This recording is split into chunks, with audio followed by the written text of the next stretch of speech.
Tonight, Trudeau tells his side. There was an erosion of trust, and I wish I had known about it earlier. Regret, lessons learned, but no apology. So will it be enough to calm the SNC controversy?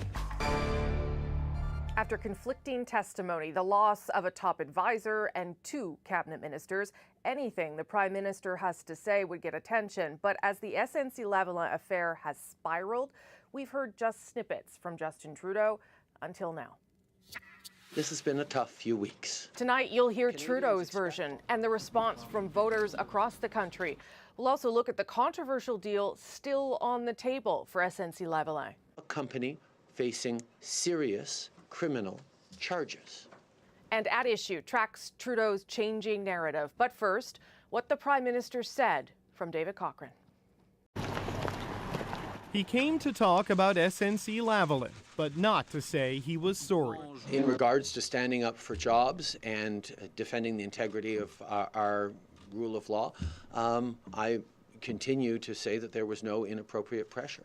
It was more an act of explanation than contrition, perhaps best described as an expression of regret. I can tell you without a doubt that I have taken and will continue to take many lessons from these recent days and weeks. No inappropriate pressure, he says, just strong disagreement and intense misunderstanding. I said to her that I was preoccupied by the number of jobs involved in this. Trudeau gave his side of a critical September 17th conversation with Jody Wilson-Raybould, where she says the Prime Minister crossed the line by raising political concerns and SNC-Lavalin. At that point, the Prime Minister jumped in, stressing that there is an election in Quebec and that, quote, I am an MP in Quebec, the member for Papineau, end quote. Trudeau conceded for the first time that this was true, but says he was worried about SNC jobs, not his own. He pointed to that conversation as the start of a politically devastating misunderstanding. She indicated to me that she had made a decision. I asked her if she could revisit that decision, if she was open to considering, to looking at it once again, and she said that she would. After that, Trudeau insists Wilson-Raybould never told him she wasn't changing her mind, so his staff kept asking her about it. She did not come to me, and I wish she had. A communication breakdown he blames on a loss of trust. And that is certainly something that I'm having to reflect on as a leader and that I'm looking forward to improving on as we go forward. It's now beyond dispute that he and his office bullied and threatened Ms. Wilson-Raybould in an attempt to get her to let SNC-Lavalin off the hook. Nothing the Prime Minister said convinced the opposition. We didn't see an apology. We didn't see really an admission of fault. We saw kind of a sidestep. But Trudeau is trying to convince Canadians they can still trust his government. He's going to hire outside experts to review many things, including the role of the Attorney General and the way his office interacts with Cabinet. Being able to demonstrate that we continue to defend our institutions despite internal challenges is something that I think Canadians can deeply be reassured by. That's the hope in an election year, that despite a month of controversy and 2 cabinet resignations, Canadians will believe that everything is fine. David Cochrane, CBC News, Ottawa. Of course, none of this would be happening if not for SNC-Lavalin and what's called a Deferred Prosecution Agreement, or DPA. Former Attorney General Jody Wilson-Raybould said she felt she was pressured to give one to the engineering giant. And as Salima Shivji explains, it could still get one. The Prime Minister today repeated what he said before. The decision around a DPA is not mine to make. But then Justin Trudeau clarified why his government felt it was okay to keep talking about a deferred prosecution agreement as a possible way forward for engineering firm SNC-Lavalin. The terms of the DPA indicates that decision can be taken by the Attorney General up until the very last minute of a trial. He's right on that point. It's similar to a plea deal. Companies can pay a fine and avoid more serious penalties to encourage them to clean up their act. And it's still an option. The new Attorney General has said as much, even though it has plunged the Liberal government into a political scandal. In an inappropriate effort to secure a deferred prosecution agreement with SNC-Lavalin. How could it happen when SNC-Lavalin is still facing a criminal trial alleged to have bribed Libyan officials over a 10-year period? The former Attorney General may have shut the door and refused to intervene after the Public Prosecutor's Office had decided last October SNC was not going to get a deferred agreement. But we don't know what criteria led to that decision. The engineering firm quickly filed an appeal in federal court. That decision is pending and could go in the company's favor if it meets the terms laid out in the law. This expert thinks there is a path forward for SNC-Lavalin to get a deal if the focus shifts. What the PMO is hanging their hat on is this notion of innocent parties being harmed. That is one argument, but that quickly can tip into a political argument. So the path forward is not to continue to emphasize jobs. The path forward is to continue to emphasize the significant corporate governance and management reforms that SNC-Lavalin has undertaken. But the question is, do the Liberals dare?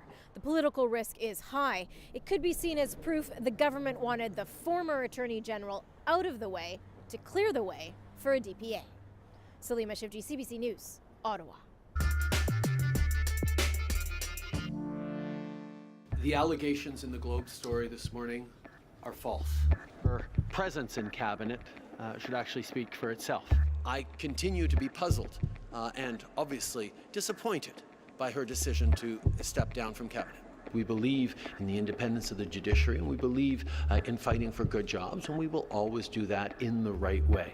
I strongly maintain, as I have from the beginning, that I and my staff always acted appropriately and professionally.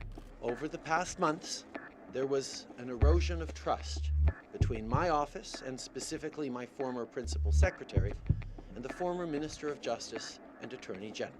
So the Prime Minister's narrative has changed over the past month since the SNC-Lavalin story first broke. But today, Justin Trudeau gave his first full press conference all about this issue and expressed some regret. Was it enough? It's Thursday and At Issue is back. This is our regular time slot. Chantal Hébert is in Montreal, Andrew Coyne is in Vancouver tonight, and Chachi Curl is in Toronto with us. Okay, I thought it was very effective to see those different clips just over the past month in terms of how the answers have shifted a little bit. Let's just start with today. When we were sort of warned or told that we might get some sort of act of contrition or message of contrition, I'm not sure that that's what I expected. Chantal, what did you make of it? I thought the contrition thing was out the window after I listened to Gerald Butt's narrative yesterday, because and the clerk of the Privy Council and the Deputy Minister of Justice, all three agreed that they felt that nothing inappropriate had taken place. I had a hard time seeing how Justin Trudeau could come and nail down a narrative that would have had a major act of contrition if no one regrets anything major in this story. So I thought format counts, and the fact that the press conference took place in a setting that looked less on the fly probably will help. I'm not sure that the content of what Mr. Trudeau had to say resists analysis, but I think we can take the message from it that the government, after all this, has come down to a narrative, and they will hang on to it now, come hell or high water. So it seemed like the language from that, this was about lessons learned, Andrew, and when he was asked very directly if he was apologizing for anything today, he said, I'm just going to continue to say there was no inappropriate pressure. Were those kinds of answers enough for what he needed to do today? It depends what your strategy is. I mean, their strategy, as Chantal says, is to stonewall in committee, to admit no serious fault. I mean, he treated it as if it was just kind of an HR problem with a couple of squabbling employees, but not anything, nobody done anything actually wrong, nothing he had to apologize or even take responsibility for, certainly not explain in any detail. So that, I agree, is probably the message they're going to stick with. It's rather than admitting they did anything wrong, they are certainly admitting to everything that Jody Wilson-Raybould said they did, I mean, except for a couple of things, a couple of the more incriminating quotes. But in the broad particulars, yeah, they're saying, yeah, we did it, but we had good reasons to do it. We were saving jobs, or she wasn't up to the job, or whatever their excuse is going to be. They're basically trying to normalize their behavior rather than apologizing for it. But they did, to be fair, they did say we're going to go seek some advice on whether the AG and the Justice Minister roles should be divided. We're going to seek some advice on how we deal with these matters with our office. Is that not an admission in some way that they realize that maybe things weren't done exactly as they should have been? Is that not how you read that? That would be the logical implication, but they will certainly not acknowledge that. They will certainly not admit that. And if pressed, they will say we were just trying to save jobs. Okay, Shanti, yeah, go ahead, Chantal, quickly. And in acknowledging the same basic facts, what they are doing is protecting the PMO and the Prime Minister from a second Jody Wilson-Raybould appearance, because they have not given her a lot of facts to say this is not true, since they bought into her facts. Shachi, how do you think what the message he delivered translated today? Well, this is about trying to turn the page, and Justin Trudeau and his government would like to be talking about anything other than this right now. So we started to see a little bit of the jobs, jobs, jobs refrain and mantra in earlier statements. I think we heard a lot about it from Gerald Butts yesterday. If you missed it, he's happy to tell you about it again. And then the big double down on the gamble that the Canadian public will be more accepting of and find a message that resonates better on defending jobs than it does on, hey, actually, it turns out that I am not Mr. Empathy. I'm actually not a great manager, and I'll do better on the shop floor next time. That's not the statement that people really want to hear. It certainly, as we've talked about at length, continues to be a confirmation that his own brand is damaged around this. So, you know what? Forget about that story, Canadians. Focus on a new story. So when he said today, I wish Jody Wilson-Raybould would have come to me and told me these things, and he talked about, he needs to have better communication between caucus and cabinet, and he talked about an erosion of trust.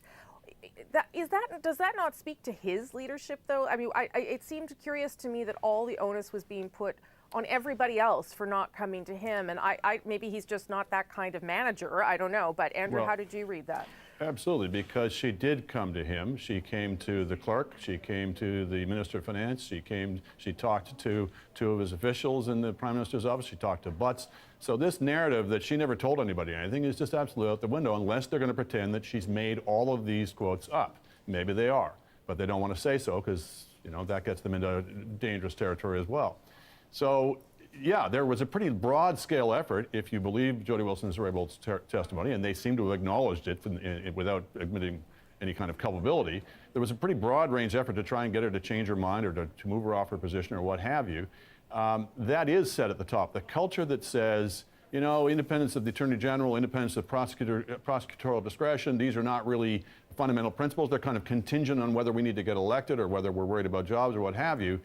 That culture is set from the top, and he absolutely should be accepting responsibility for that, and instead, as you say, basically treated as if it was a problem of quarrelsome employees. Chantal? I'm not going to go into legality versus public interest, but I do have the same problem with that section of the Prime Minister's statement, which is the core of his statement, and that is the notion that there was an erosion of trust, but not at his level, and so why did she not come to me? I was listening to that, and I remembered I was around, sadly, for my age, that when Lucien Bouchard resigned over something much bigger and in a way that was much more definitive. And he took time out to say Brian Mulroney's Palace Guard had isolated him from Brian Mulroney. He never, ever took shots at Brian Mulroney in the way that Jody Wilson-Raybould implicated the Prime Minister directly and personally. So I'd have to say, yes, if there was erosion of trust, that's probably true, but it starts at the top and not down the food chain. Okay, so what happens next with this? I mean, Andrew Scheer came out again today saying, oh, I still think he should resign. It didn't, he wasn't able to say much more, but I am perplexed as to how this story doesn't start losing steam next week. The House isn't sitting, there's no committee meeting. What does the opposition have to do? What kinds of things might they do to try and keep this this going and people thinking about it? Chachi, what do you think? They don't have to do too much to keep this going. Remember that there is always the drip, drip, drip that comes from us talking about this, from the op-eds that are going to be written, from the social media posts that go on. And so there is almost a permanent virality to this story. So yes, a week gives the government a bit of breathing space, provided nothing else comes out. Goodness knows what else is going to come out at this point. You know, the conventional wisdom might be, well, the worst is over, but you never know. The other piece of it, of course, is that they have an opportunity to try and change the message, although, you know, today was an unfortunate example of trying to do that, and then in the end, the PM couldn't get up north to issue the apology on tuberculosis that he had wanted to do. That said, you know, for Andrew Scheer, there is a real moment here. There is a situation where his party is now leading in the polls. He has a chance to seize high ground on the trust issue, on the integrity issue, on the morality issue. So far, what we've seen him say is the Prime Minister must resign, and the Prime Minister says, no, I'm not going to do that. So I think it's time for him to start changing the message a little bit, less around what did you know, Prime Minister, and when did you know it, and more on taking his case directly to the electorate and saying, you know what, this guy can't be trusted. I can defend jobs and maintain the independence of the judicial system and not turn it into a mess. Okay, One, I think there is a real chance that Canadians are going to start tuning out. They're going to say, I heard this and I heard that. Two, I think there's a real risk for the opposition to continue to prosecute that to the expense of other issues. And one of the reasons for that is I remember, it's very recent, how good Thomas Mulcair was at prosecuting the Senate scandal in the House of Commons. But at the end of the day, I think that Thomas Mulcair only won a job demotion in opposition for that, and Andrew Scheer has to fit himself in the frame of Prime Minister, because once people, having seen all this, say, well, I'm not so sure that Justin Trudeau is the man for this. They're going to look at Andrew Scheer, and I don't think that he has fit himself in that frame. And to just count on people saying, we're not going to want Justin Trudeau because of SNC-Lavalin, and we're going to go to Andrew Scheer, I think there's a real risk for the opposition in that. Andrew, last word to you on this. I think this is a moment when the public interest and the opposition's political interest align, which is that we need answers and we need to get to the bottom of this. This is big stuff. This is not about games or jobs or managerial. It's about the integrity of our judicial and our prosecutorial system. We have got a system for looking into this through the Justice Committee that is deeply flawed. We've heard from Jody Wilson-Raybould once, but we've heard from Wernick twice. She was allowed to say some things. Jerry Butts was allowed to say much more. We haven't heard from all kinds of people who were deeply involved in this and could tell us much more. I don't think that this kind of stonewalling should be allowed to proceed. I think the opposition will be well within their rights to say we're going to hold up parliamentary proceedings until we get some answers and until we get a transparent process for digging into this. Okay, I'm going to leave it there. Thank you, everybody. Thanks to the two of you for coming 3 times. Chachi, thanks for coming out for the last edition this week. Before we go, be sure to subscribe to At Issue, the podcast, for extra content. This week, we're going to continue talking about the SNC-Lavalin crisis, and particularly about the use of those deferred prosecution agreements. Look for it on iTunes, any major podcast app, our website, cbcnews.ca/thenow.